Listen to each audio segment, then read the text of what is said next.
Good morning once again.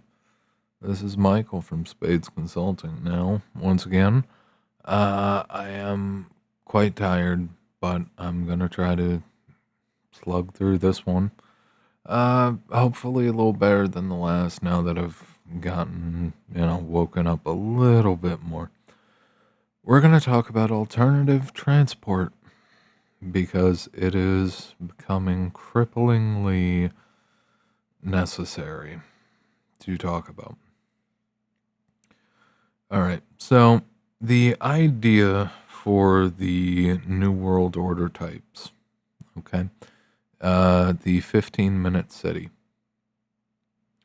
It is not a bad goal. A 15-minute city is not a bad goal. It won't necessarily work like that, but what you could do is a 15-minute rural town. You could do something along those lines. The ideal going forward, because if you pay attention at all, the modern automakers are shit. There's no nice way to put it. That's the truth.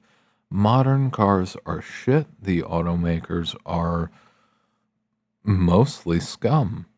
All right, like GM does not give a single flying fuck about the quality of the junk that they're putting out there. The only thing they care about right now is their stock options. All right, they're just cashing in on a brand name. All right, like most people and most corporations, the fact that they infinitely borrow, or at least they were infinitely borrowing at very, very cheap rates to buy back their own shares so the C suite can sell their stock at an inflated price and then watch the price come crashing right the fuck back down again. Maybe a little bit of an incline for the actual shareholders, but regardless, yeah, the quality of transportation has fallen off a cliff, and you need to consider alternative transportation strategies and focusing on finding employment with incredibly short commute times. Now, ideally, if you can get a work from home job, a legitimate work from home job, that is fantastic. That is absolute gold. Okay? Because if you do not need to put unnecessary miles onto a modern vehicle, even if you have an old vehicle, all right? Even if you got an old Toyota from 97, okay? The less miles you can put on it, the better, okay? You want to avoid as much of the cost of vehicle ownership as possible. If you can eliminate your commute, fantastic. If you still have to have a commute, ideally you want to get, so let's assume you don't live in the north and snow isn't really that much of a concern for you. Okay. Where you don't have to worry about snow, I would recommend legitimately ride a bike to work. Okay, now whether it has a motor or not doesn't matter. If you can get a hold of short range transport and just, getting to work and back, whether you have a motorcycle, don't have to get a new one, could get an old one, it's perfectly fine.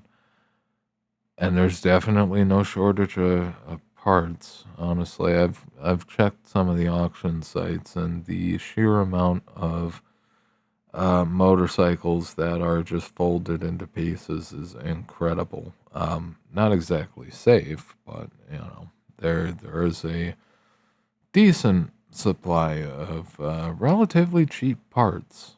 Okay, should you need them. But I fully recommend putting more weight on vehicles with two wheels instead of four. All right, because the less space there is to add unnecessary junk, the less unnecessary junk you have to deal with. The ideal is to have a job in relatively short distance that you could just ride your motorcycle to and back. Okay. Or if you want to get, if you can, if you're willing to, just ride a bike to work. I would say, use public transport, but I mean, hell, even in my family back in the day, it was very much frowned upon because public transport also has the unfortunate characteristic of public buses are normally late, which is not good if you're trying to hold a job. But in addition to being late, they also tend to transport the homeless, the bums, degenerates, a lot of not so nice people. Okay, so it's perfectly reasonable to completely write off public transport. That's perfectly fine. That's perfectly acceptable. If you can get by with a bicycle and you have a job relatively close, even if it's low paying, even if it's relatively low paying, the amount of money that you're going to save not having to constantly shell out hundreds and hundreds and hundreds and hundreds and hundreds of dollars keeping a car moving, it's going to pay itself back. All right. It's going to pay off in the long run. I'm telling you, because the reality is, and given a lot of complaints are coming from the girls, shocker, they bought cars because they just like the look. They always wanted to drive a Mercedes. But even with the normal cars, I mean, even a modern Ford, anything like 2014 or newer, especially, um, you're looking at repair bills that are starting at $1,000 in a lot of cases. And it's just not worth it.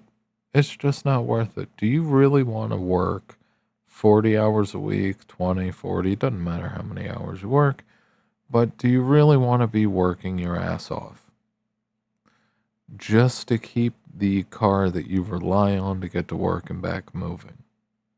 Okay, because the mechanics are doing relatively well right now. A lot of mechanics, for a while, the pay range was like 40 to 80, with most sitting at the 40-ish, 60-ish an hour rate. Now most mechanics are starting at 60 at best, but in most cases they've doubled their rates. So you're looking at 80, 100, 120, 140, 160 an hour. And a certain amount of that is driven by the fact that, now the software for not only the base level software for a scanner comes with a subscription, but you also have a subscription to every single car brand. And then every single car brand, you have subscriptions for every individual system and subsystem. So, for instance, some software programs, they literally have it broken up where if you want to access the fuel system, that is X amount a month. If you want to access the exhaust, even though the exhaust and the fuel system are tightly interlinked, um, you want access to the exhaust system. Oh, that's another subscription service. Oh, is that? Oh, that's unfortunate. Oh, I bet you guess you better come up with that money. All right, there was a lot of costs going up. All right, it just doesn't make sense anymore. Four wheels does not make sense anymore. Now, given it's going to look real interesting when the West is looking like India with everybody on some kind of a light bike. Okay. But it's what the future holds. Okay. It's just cheaper to maintain. It's easier to get. It's cheaper to maintain. And there's much less that can go wrong with something like an enduro than than most modern cars. You also have half the brakes to worry about. That's another good one. The only downside is the obvious, risk that comes from not having an entire shell around you. But it's the thing. In the rural areas, you do have to worry about deer, roadkill, the never-ending potholes. But yeah, you gotta take your chances where you can. All right. Um. Yeah. Switch over to two wheels. Work in relatively close distances where possible, and minimize every single transport cost, every single cost in general. You should be working to minimize or eliminate entirely. All right. Primary defensive strategy is to stop spending money. And that's not just in one area or the other, that's in every area you possibly can. If you can cut costs, cut them. All right? Don't even second guess it. All right? Because the inflation is not going to stop. Honestly, the ultimate ideal, short range to work, two wheels, whether it's a bike or a motorcycle, doesn't matter, or an enduro, same difference. And probably put now of course, this is not financial advice, and probably put the savings into silver or something that's going to hold its value. Okay? That is the honest to God ideal. It's something you should strive for, and it will not serve you wrong. Again, work from home jobs, if you can get one, hold on to that as tightly as you can. All right, within reason. But hold on to that as tightly as you can, because transport costs are way too high for four wheels. We'll end it there. This has been Michael from Spades Consulting. If you're interested, check out the Substack. If you are looking for personal or business advice, stop by spadesconsulting.com. If you subscribe to the Substack for $5 a month, there will always be every month a discount code that is worth more than that $5 a month in subscription. It is optional. It is not mandatory. We don't put anything we write behind the paywall. Okay? And I'll knock down the cost of services on the website. Anyway, this has been Michael. You guys have a good one. I'll see you next time.